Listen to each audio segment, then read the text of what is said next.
The family says that the officer's story about him, essentially saying shoot me or pointing a gun at them just doesn't match the man that they knew. That wasn't what James Garcia would do. That's not how he would act.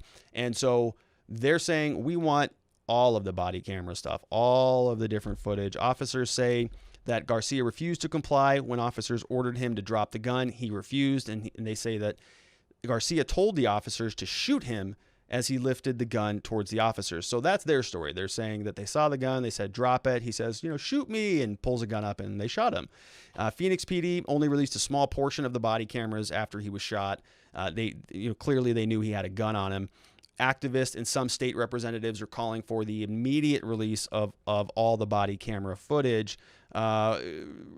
State Rep Diego Rodriguez and Senator Martin Quezada are calling on the Phoenix Police Department to release all of the officer body-worn camera footage, and says that releasing the information, which we were all asking for, will not negatively impact the internal investigation in any way, but it would go a long way in establishing a greater level of trust between the community and law enforcement, which I think is a great point, right? I mean, why are all these things always held so close to the chest? This is the problem. This is why people just don't trust their investigations. Okay, we know you have to do an internal investigation, but you're basically investigating yourselves, or you bring in another arm of law enforcement, a different agency, a different department. So Phoenix investigates Scottsdale, and Scottsdale investigates Phoenix, but they're both brothers and sisters in law enforcement. So even though you're bringing an outside agency in, or the FBI in, or whatever it is, why don't you just let us also see it? Why don't you just let us see what you're investigating? Because we may have something to say about it. Do you remember what happened in the Ahmaud Arbery case?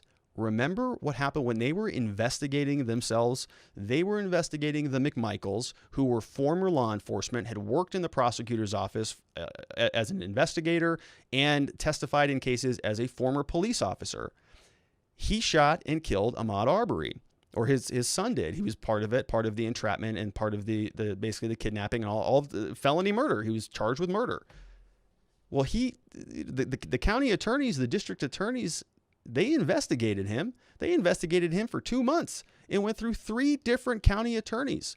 And they all had very difficult times finding that there was any evidence of misconduct or malfeasance. They decided that they were not going to prosecute the charges. It wasn't until somebody else leaked that video to the public that we got to see it. We had a little different interpretation of what we saw in that video. And that led to criminal charges. It led to an indictment. New charges were filed. A grand jury heard the case, and they got prosecuted with felony murder. Would that have happened if we had not seen it?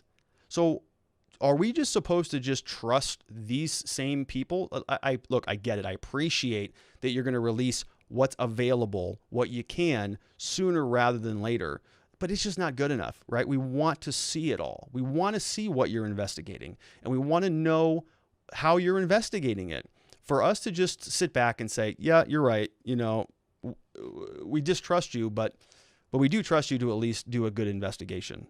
It doesn't make any sense. We want to see what's going on. We want that transparency.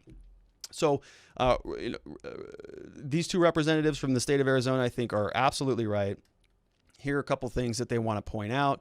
The public, and more importantly, James Garcia's family, need the facts. We need to see all of the raw body camera footage, raw civilian video. Did the cops confiscate any other video that we have not seen? Did they round this up? Did they threaten anybody to not post this stuff? Is there any other recordings that have not been accounted for thus far? They want the complete 911 call. They want the description of the suspect they were looking for, radio logs, police reports, prior shooting and complaint histories of the officers involved. All we got was a produced 3-minute video filled with information selectively released by the police to bolster a narrative that is disputed by a witness, which is right, which is the point. So even though the Phoenix Police Department, Jerry Williams, they're all moving directionally right, they're still missing the mark. We want to see more. We want the evidence, because cops showed up and they shot a guy in his car. He did have a gun, but many people have guns. We have guns. I have guns. I have multiple guns in multiple locations, as do many Arizonans. I think most of the country has guns now, if you want to believe the the records for gun sales over the last couple months as a result of all of the turmoil in the world. So that by itself is not enough. Just because somebody has a gun doesn't mean that a cop can just start firing rounds off at them. We want to see if he pointed it at anybody, and if the entirety of the shooting and the incident was justified. And so we're going to continue to follow that story. We're going to set some nice deadlines on that one, of course. This is a situation where, okay, so let me check the chat, see if there's any questions here.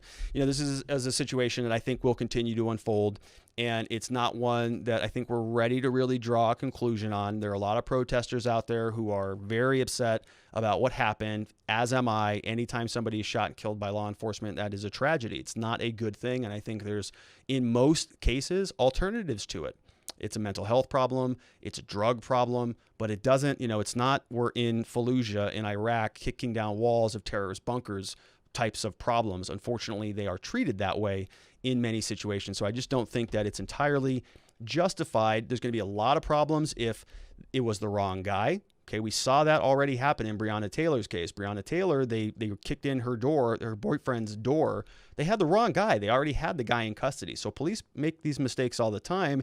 If they rolled up on the wrong guy, that's a huge problem. You can't just shoot and kill somebody mistakenly. So we're going to see what happened there, and then we're going to see what else is available, what other body camera recordings can be disclosed, what others will be disclosed, and are they going to disclose it within the timeline, within their own policy that they dictated to the rest of us that said within 10 to 14 days, are they going to release it, or is it going to be withheld under the guise that it is part of a continuing investigation? We will continue to see.